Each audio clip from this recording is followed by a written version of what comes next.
Come on in, sit down, relax, take your shoes off, crack a cold one. It's some late night, Thursday night Lucha Love party.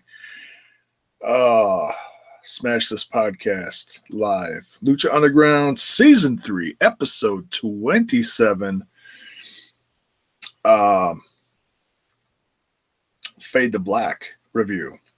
And if I'm not my usual self, it's been a hectic day, so I'm apologizing in advance. I'm also flying solo tonight. My partner in crime, Chris Phoenix, is not joining me, so it's just yours truly. Chris is usually here, joining me for Lucha Underground reviews, which I'm greatly appreciative of. Shout out to Chris, who's had personal stuff he had to tend to. Hopefully will join me next week. Very busy guy. But he told me he's wrapping up the week by going to Battleground. So I'm very jealous of him. I wish I could have been there live to go see some Punjabi prison match action. So yeah, shout out to Chris.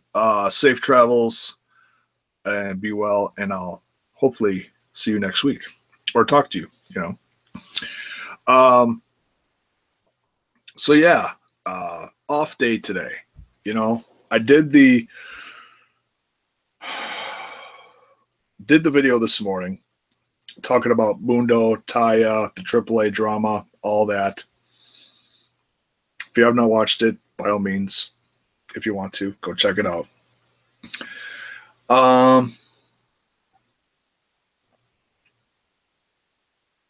And just an off day in general. I had to take care of some stuff. Wasn't thrilled about doing. Not going to get into it though. And then just the whole Chester Bennington passing away kind of just, you know, wrecked the mood because it was like the entire social media timeline was all Chester Bennington. And yeah, that was a bummer. So rest in peace, Chester. Thoughts going out from me to his family and friends and bandmates. You know, what a shocker! Quite the mood killer. He will be missed. So, but let's get into this before I become any more of a giant bummer on here. Season 3, Lucha Underground, Episode 27, Fade to Black. Let's start off by talking about this promo. Puma's on the roof, and he is dealing with some head issues. Oh, my goodness. And Vamp said, Vampiro comes up to him, and he's like, you know, the only way you're going to be able to squash these voices in your head is you call up Randy Orton. He deals with this shit all the time. Well, I'm just kidding. Cue the Randy Orton theme. I had to. I'm sorry. Because that's the first thing I thought of when I was watching this, and I was kind of giggling to myself. Care to share some giggles with me? Go ahead. He tells them, he's like, if you want to squash these voices in your head, the only way you're going to be able to do that is if you win. And Puma, you know, even though he is changing, you know, in this new twisted dark self, he asks Vampiro, and he's like, well, what if I lose? And Vampiro's like, well, if you lose, the voices will consume you, which means he'll probably drive himself, and it'll drive him insane, and he'll probably eventually implode, which, considering this is Lucha Underground, probably would happen.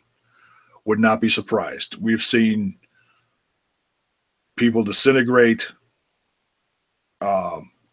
We've seen all sorts of crazy shit. So yeah, probably would happen, no doubt. Let's get into the first match, which was short but sweet. Terrifyingly sweet. Oh my goodness. We are in the Cueto Cup, round 2, which is getting hot. It really is. some hot shit here. Pindar with Cobra Moon guiding him versus Cage, which we never got because Cage is just turning absolutely flippin' psychotic with this gauntlet on his hand, which I don't think he ever took it off, which is what made him do all this stuff. We never got the match because he got pissed off at the ref. Man, that poor ref, holy crap. He probably wanted to rethink about coming to work that day, was probably thinking about coming in sick if he knew the match that he had to ref. I would have called in sick. I would have been like, oh, yeah, not making it today. Nope. Pindar versus Cage. And, Cage looking like a disgruntled worker lately. Oh, yeah. Yeah, not happening. Not happening. So, yeah, poor, what's his name? Justin Borden. Cage takes him out, gets disqualified. And just manhandles him. And Pindar quite easily goes into the next round. That's going to be interesting. And the next match, which starts out with a ton of shenanigans, pretty funny, because Son of Madness comes down and attacks Dante. No, not Dante Fox. Excuse me. Son of Madness comes down and tries choking out Son of Havoc with a steel chain. Priceless. Tossing each other around in the bleachers. And Fox is just sitting in the ring with a big-ass grin on his face like, yeah, wreck him. Yeah, because I want the same thing to happen to me that happened to Cage in the last match. Easy win. So, but no, Son of Havoc is tough, He's like, I'm not giving up my chance to get a championship match because he's gotten screwed over and screwed over and screwed over in Lucha Underground. Just when he starts inching towards something positive, boom, loses it. So yeah, this whole thing between Madness and Havoc still brewing, and what seems to be taking Havoc out in the start of the match does not keep him down. Havoc decides he wants to keep going after Dario comes out, and he's like, we got to move forward with this. What are you going to do? Either get in the ring or you forfeit. And Havoc decides to go forward with it. Excuse me. And these cats, I swear. Can't even edit this. I'm live. Jeez Louise. Anyways, I'm going to be talking about Prince Puma in a minute. You might want to come down here. They love it when I talk about Prince Puma. Always got to help. Love me, love my cats. Anyways, on with the show. So the match finally starts. Ring the bell, And wow, do these two put on a hell of a match. I would call this match of the week, barring the pole interference at the beginning. Havoc and AR Fox just clobber the shit out of each other. Close call after close call. The AA that Son of Havoc gives Fox off the ring apron onto the floor. That's what a good 10-foot flipping drop or whatever that is. Oh my God. How Fox even got up from that, I don't know. Him diving over the ring post to the outside of the ring. There's some devastating stuff in this match. That's just mind blowing. So hats off to both performers. Fox comes off with a significant win though, and well, Son of Havoc has some revenge to get on Son of Madness. Obviously, that's going to keep going because if Havoc didn't have his bell rung in the beginning, or whatever, all the stuff that happened to him, he probably would have come out with a win in this one because he is that tough of a guy. Then we got the promo, quite comical. We get to meet Benjamin Cook, the new representative for the Worldwide Underground. And it does not seem like it seems like everyone's impressed with him except for PJ Black. So maybe that was karma, Yeah, come on up here. We're just getting into it. You're not stealing my food though. Don't touch my snack. Come say hi. And that'll come in the camera here in a second. There he is. There is Sebastian. Say hi, Sabby. Yeah. You're live. Deal with it.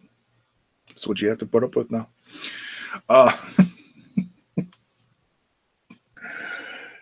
So everyone's talking with Ben Cook. Oh, for crying out loud, cat. Come on. Gotta love him. That was a tail going in front of the camera, by the way.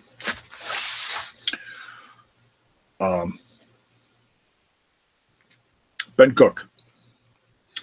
And he is just laying it on thick on Mundo.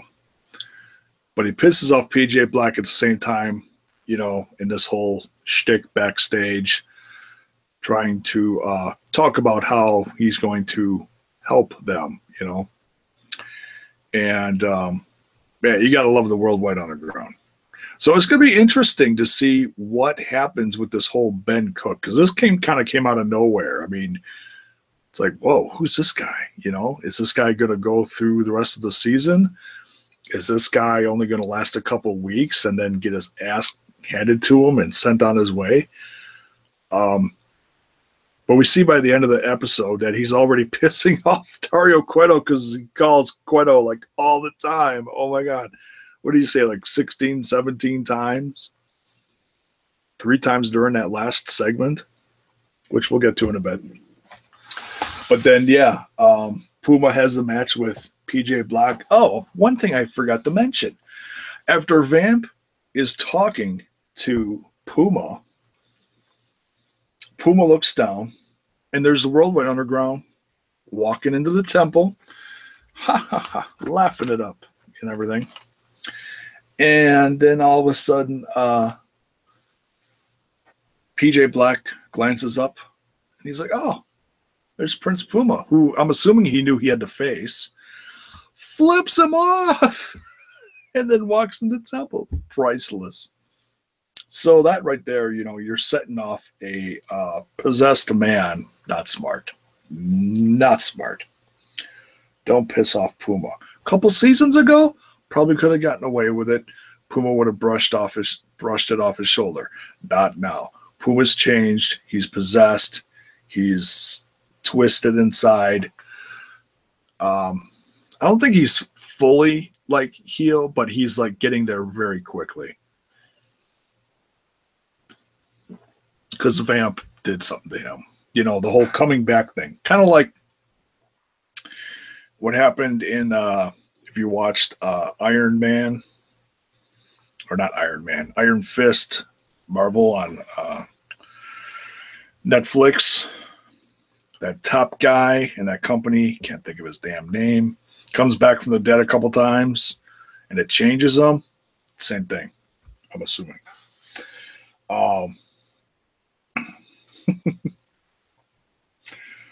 Oh man, but yeah, this this match just friggin' incredible. No shenanigans in this one, though. Surprised, very surprised, because we've seen the Worldwide Underground do a ton of shenanigans throughout the first, several matches that they've been involved in, or not even involved in, depending on who's wrestling. Hell of a match, though. Puma versus Black. Puma goes over. He's got to. He's focused. He's a man possessed. He's got to face Ray again, which I hope we get, because that'll be contender for match of the year completely, in my opinion. I don't honestly know what was better, though. Black versus Puma or Fox versus Havoc. That's a tough one, because I love them all. Really tough. So that means that Pindar, getting the easy win, will go on to face Phoenix. Crane is facing Mil Muertes. Can't wait for that. We saw that coming a mile away, didn't we? And Fox is facing Puma. Wow. That's going to be just ridiculous. Crazy. That'll happen in the next few weeks. As we go through round 2, next week, we're getting the Mac versus Tejano. Oh, it's not going to be a slobber knocker. That's going to be a hell of a match. What else here? Drago versus Pentagon Dark. Oh, man, another good one. And PJ Black getting a non-tournament match. That was done in the last segment of the episode. He was in Dario's office. And thanks to Ben Cook, got him a rematch. Well, not a rematch of sorts, but a chance to redeem himself, probably in the eyes of the Worldwide Underground. He gets a match against Rey Mysterio, who is the number 1 contender for Mundo's title. So it's a chance for PJ Black to rough him up a little bit for his, his boss, Mundo. So, yeah, that's just going to be another crazy episode next week. And, a well-rounded episode. Some shenanigans. Great wrestling.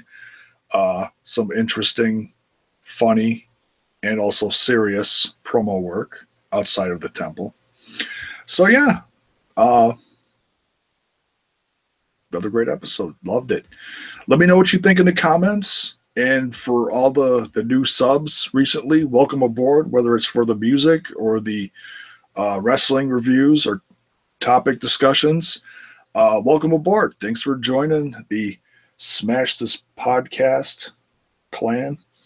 I, as always, am your host, J-Bone. Give it a like, give it a sub, share it with your whole family and your friends and your worst enemy.